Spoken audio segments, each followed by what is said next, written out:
No may be the correct answer, but it should never be the first answer. Let me tell you something where people get it wrong. When someone asks a question and the first word out of their mouth is no, you just shut down the conversation. Period. Now, here's really good sense.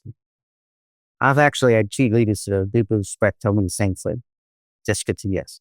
I absolutely abhor that phrase. I hate that phrase. It's just dumb. But when I asked them or challenged them and said, why do you say that? Both of them had a point. Let me explain. The first leader, and I did a podcast with John Tiger, one of the smartest human beings I'd ever met, and a very, very calm human being.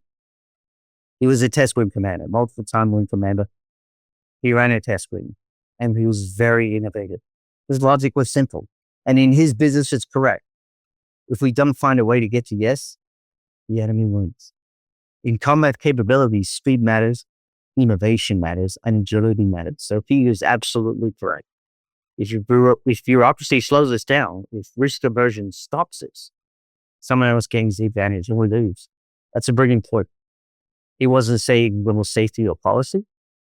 He was saying if the answer is always no, we lose and the enemy wins. There. The second leader said it for a different reason is because, well, let's call it the lazy factor. He had a different angle. He said just hit a yes because in his experience, people are inherently lazy when you ask them to do something, to think outside the box. If you tell people, see if you can get to yes, they might actually try. Instead of defaulting to, that's not my job, that's against policy, that won't work. He wasn't chasing recklessness. He was fighting complacency. Also fair.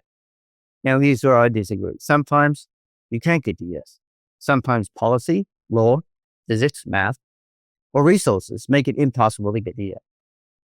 And pretending otherwise is irresponsible. When people say just get to yes, like it's a motivational bumper sticker, it's just dumb because leadership is not fantasy.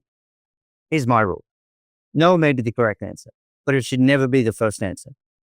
Before you say no, ask yourself, what's in the realm of the possible? Can I get 60% there? Can I get 70% there? Is there a modified version that works? Is there a phased approach? Is there a workaround? That's possibilities, not blind optimism. No forced yes. A disciplined exploration before rejection. If you say no too quickly, you kill innovation. And John Tiger would be very, very mad at you. If you force yes when it's impossible, you kill credibility. Possibility lives in the tension between those two. So let me tell you, explore first, constrain second, and decide third. That's leadership. Strike them out.